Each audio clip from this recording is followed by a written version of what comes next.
para a próxima ali. Não sei se já foi feita essa pergunta em algum podcast anterior, mas acharia interessante ver a opinião dele sobre o vício em dopamina. Muita gente hoje defende que vivemos com muitas coisas viciantes, jogos, música, pornografia, comida, fast food, e por isso o gerente de dopamina do cérebro fica viciado e só quer fazer atividades com alta dopamina. Por isso fica difícil estudar, fazer exercício, trabalhar e etc. Para mim não parece muito verídico, apesar de que todo vício é ruim, mas o neurocientista falar sobre isso seria muito massa. A pornografia, especialmente, eu acredito que faz mal nesse sentido, mas também não posso afirmar nada com certeza. Legal. Gostei do ponto de vista da pessoa, bem ponderado. Olha só, eu já vi de longe esse papo de vício em dopamina, regime da dopamina, não sei o quê. Assim, eu tenho que ter muito cuidado, aqui até fazendo um prólogo à minha resposta, porque às vezes o que a pessoa está dizendo faz muito sentido. Mas esse papo de dopamina, eu não consegui nem chegar perto desse assunto, é porque se a gente for olhar do ponto de vista neurohormonal, né, do que é a dopamina, do ponto de vista molecular, é um absurdo total essa ideia, tá? De que tá rolando um vício de dopamina É generalizado. lógico, sei lá, é tipo, é um negócio totalmente absurdo. Mas por que ele é absurdo? Veja bem, vamos lá. Atividades recompensatórias geram liberação de dopamina, ok? Por que atividades recompensatórias geram liberação de dopamina? Porque a dopamina, ela favorece a introdução daquilo que está associado do ponto de vista comportamental ou cognitivo-comportamental à recompensa num esquema que ele próprio é recompensatório. Peraí, fala assim, traduz aí. Eu comer me dá prazer. Se para eu comer eu tenho que fazer assim, se eu tenho uma liberação de dopamina, a associação das duas coisas vai liberar dopamina de maneira independente no segundo momento, tá bom? Então, num determinado momento eu fazer assim pode me dar prazer também. Ou seja, o prazer existe de maneira intrínseca, associada a um estímulo que intrinsecamente tem valor biológico. Para começar é o seguinte, por que essa aqui é uma discussão tão grande? Por isso que é um problema que quando eu vejo essas coisas, eu saio correndo. Eu quase não falo do meu próprio assunto.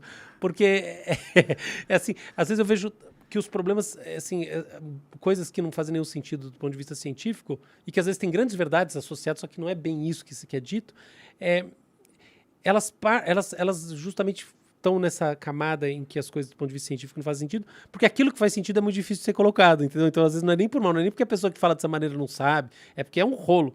Mas entrando nesse rolo, então vai só para... E como é a última, olha só, o grande ponto sobre como funciona a nossa sobrevivência como um todo, tá? E não só humana, mas do ponto de vista animal, não todos os animais que têm navegação ambiental internamente dirigida, ou seja, animais que conseguem ir para onde querem e que têm sistema nervoso, é assim. Eu tenho as coisas que são adaptativas para mim. Estas, se eu tenho um sistema nervoso organizado, elas devem me trazer alguma coisa, que seja prazer quando eu tenho núcleos afetivos, ou seja qualquer outra coisa aí que eu não tenho nome pra gente quando eu não tenho. Pumba. O problema é que a programação biológica dessas, ela atinge um limite muito rápido. Porque pensa bem, imagina eu programar biologicamente tudo que pode ser bom para você. Eu vou terminar num código infinito. E não faz sentido, entendeu? Então não tem eficiência biológica. Então, o mecanismo que é colocado para superar isso, o mecanismo que existe, é um mecanismo associativo. Ou seja, eu tenho uma segunda camada, um N2 ligado ao estímulo biológico, que é aquilo que está associado no tempo ao estímulo biológico, contiguamente no tempo ao estímulo biológico. Tá? Então, por exemplo, açúcar tem um sentido biológico intrínseco.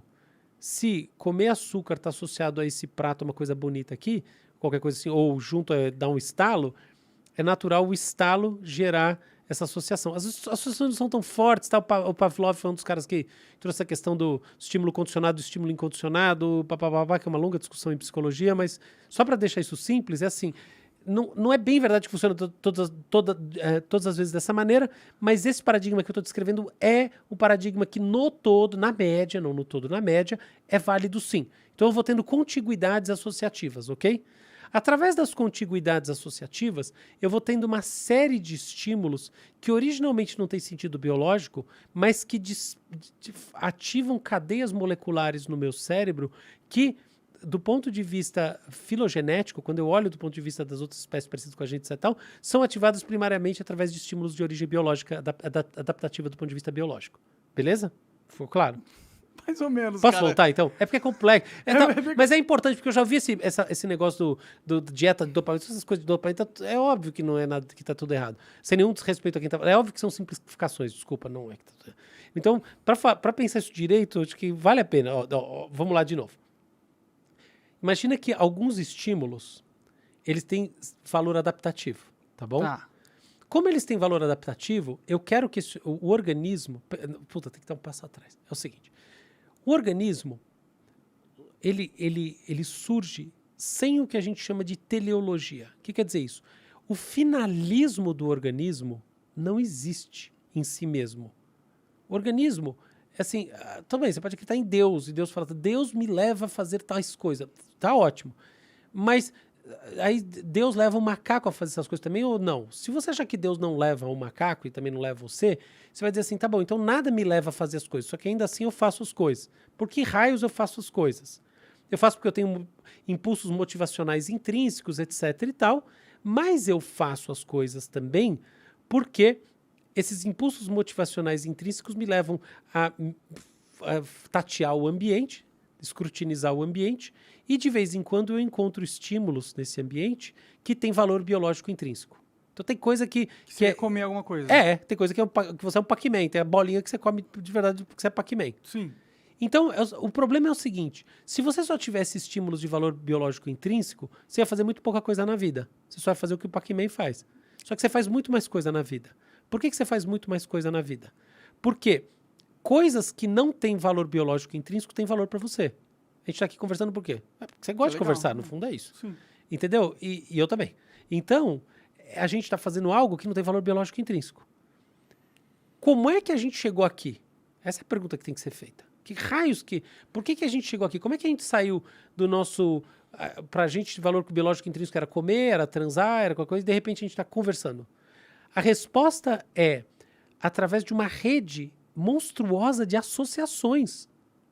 E associações que começam, elas têm um T0, que são os elementos de valor biológico intrínseco. Tipo, uma vez eu conversei e isso foi legal pra mim. Uma vez eu comi e associei comida com o estalo.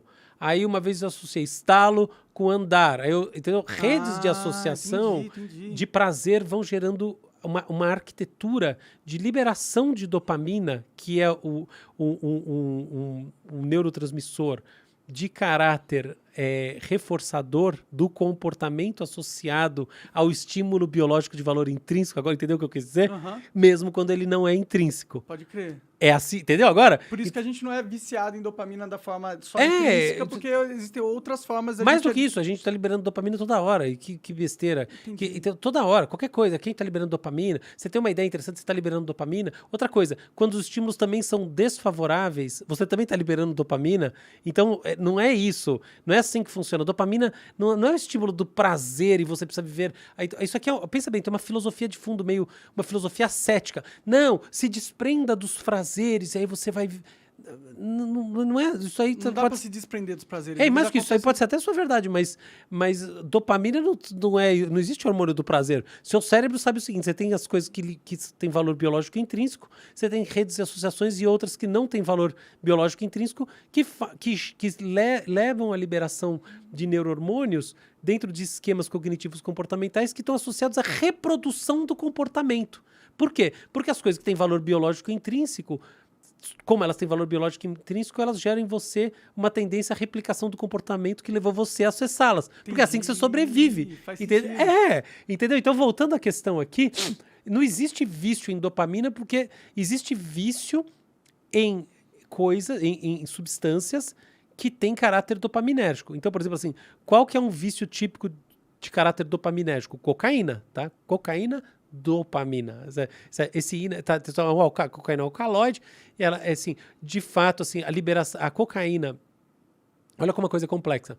Então, nos momentos, picos eufóricos de cocaína, etc., eles são picos associados à liberação de dopamina no cérebro. Isso faz parte da primeira fase do vício. Então, de fato, vício em cocaína tem a ver com dopamina. Então, nesse sentido, você vê, a ideia de vício de dopamina não é que ela é um absurdo total. É só ela tratada assim que ela é... Que não... Ela não é a única coisa que está acontecendo. Entendeu? Então, vício em cocaína tem isso aqui. Mas olha como uma coisa complexa. Ao longo do tempo, o vício de cocaína deixa de ser um vício como busca do prazer da cocaína. Ele é a busca da evitação do desprazer do craving. E aí não é mais o mesmo mecanismo. Verdade, já não é um vício em dopamina. Não. Pelo contrário. Só que olha o contrário, também envolve dopamina. Também envolve? Por isso eu tô falando que não é, isso aí não é tão assim. Simples assim. Não funciona, não existe isso. Mas, de qualquer maneira, essa é a história, tá? Qual que é o subtexto aí? Você fazer só atividades, troca a palavra dopamina como atividades imediatamente recompensatórias. Pode crer. Tá? Esse é um papo importante. Até uma hora eu vou ver esse papo de dopamina, que eu já vi, são os americanos que falam, né? E daí eu vou fazer direito pra gente entender. Escrever alguma coisa, sei lá. Mas o papo é, você fazer só atividades imediatamente recompensatórias joga contra você fazer atividades que vão trazer retornos maiores no longo prazo, porque elas geram justamente um agregado de valor e a cada momento elas são menos recompensatórias? Lógico que sim. E para isso os economistas têm um nome, desconto do futuro. Então, se eu tenho uma função, todo mundo tem funções cognitivas tácitas, né, heurísticas mentais, que a gente não pensa muito sobre elas, ligadas a desconto futuro. Se você pensa, assim, você quer uma coisa que, assim, o prazer agora vale muito mais do que qualquer projeção de prazer no futuro, você vai ser sempre imediatista. O imediatismo, no final das contas, vai tender a se resolver em jogos que têm valor agregado menor. Portanto, de vez em quando, você ser mais ascético e você, de fato, vou parar desse negócio que eu só quero aquilo que, me dá prazer agora, para ter o saco, vou estudar uma coisa na expectativa de que daqui a pouco eu vou ter um prazer muito maior com essa visão de mundo, eu acho que você está correto de pensar assim. Só que aí eu coloco o outro lado, mas também tem o inverso, porque tem um monte de gente que fica fazendo aquele monte de coisa, que a vida da pessoa é um puta de um saco, porque ela tá na expectativa que daqui a pouco vai ser ótimo. Aí eu preciso falar pra ela ouvir mais o Raul Seixas. Raul já mostrou que isso aí não dá certo, entendeu? Se você vai nessa rota do asceticismo total, isso aqui, sua vida vai ser essa. Deixa de viver. Esse tédio que você tá tendo agora vai ser o tédio da manhã também. Então, assim, eu acho que existe uma balança, existe um ponto de equilíbrio.